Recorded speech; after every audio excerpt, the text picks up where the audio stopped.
champagne punch. Some of her guests called it the Lila, and she liked to play with what she put in it. Tonight, it was apple cider with a hint of ginger, a touch of sugar, and the secret ingredient, the tiniest pinch of cardamom from the Indies. The dowager inclined her head. Lila sprang to her feet, as if she weren't completely exhausted, and her butler Walsham wasn't making her anxious. Her dark curls were coiled high on the top of her head, and then left to fall down her back. She pushed away unruly strands that were clinging damply to her forehead. Her net silver overdress sparkled, and she shook out the folds of the midnight blue silk dress that hugged her figure and, followed by the stiffening Walsham, turned to make her way out of the heaving room. But this was easier said than done. The room was packed, and everyone wanted a piece of Lila Marleigh. Some wanted as many pieces as they could get. Donald Barrymore, Viscount of Herringford, was the first to stop her, with a hand squeezing her upper arm, which she batted playfully away with her fan. His face was purple, the waistband of his trousers was bursting, and his cravat more wilted than the hothouse lilies that one of her admirers had sent her, fresh from his estate just this morning. Herringford had that tottering look that said he should have stopped drinking about 3 drinks ago. Lila could calculate these things down to the mouthful. She sighed inwardly. "Lord Herringford, what a hot summer we're having," she said in her usual vibrant voice. She checked herself. The cheery tone was grating on her nerves tonight. The man didn't notice the complete lack of originality in the remark.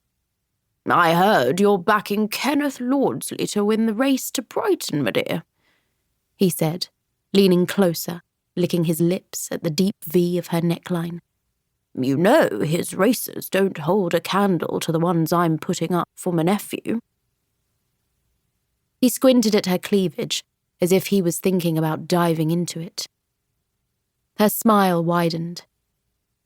She placed her fan under his chin and lifted his face, so he was forced to make eye contact. "You're quite right, Lord Herringford. At this rate, I'll be forced to run the race myself." She was turning away. She meant it as a joke. After all, it would be the scandal of the summer if a woman raced a curricle to Brighton. But, to her surprise, it created an excited hum. "I'd lay a monkey to see that," said Henry Alston. She turned to look at him. He was pink-faced too, but in a young and over-eager way. He was slim, only 19, and his chestnut locks were flying in all directions. He blushed. In his own way, he was just as painfully eager as Lord Herringford, but it was hard to be anything but kind to him. He was just a boy. Lila's eyes darted toward Walsham.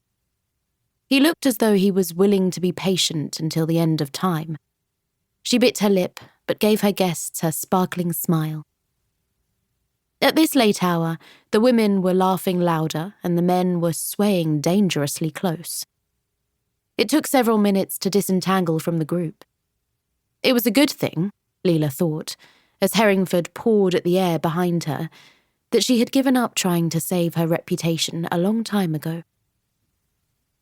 As she started to wind her way to the door again, she noticed a man she hadn't seen in her salons before, standing nearby, speaking to no one, an amber glass of brandy held carelessly in one hand.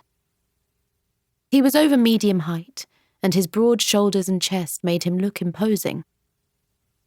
Her practiced eye noticed the strength of his thighs, and the understated but elegant clothes.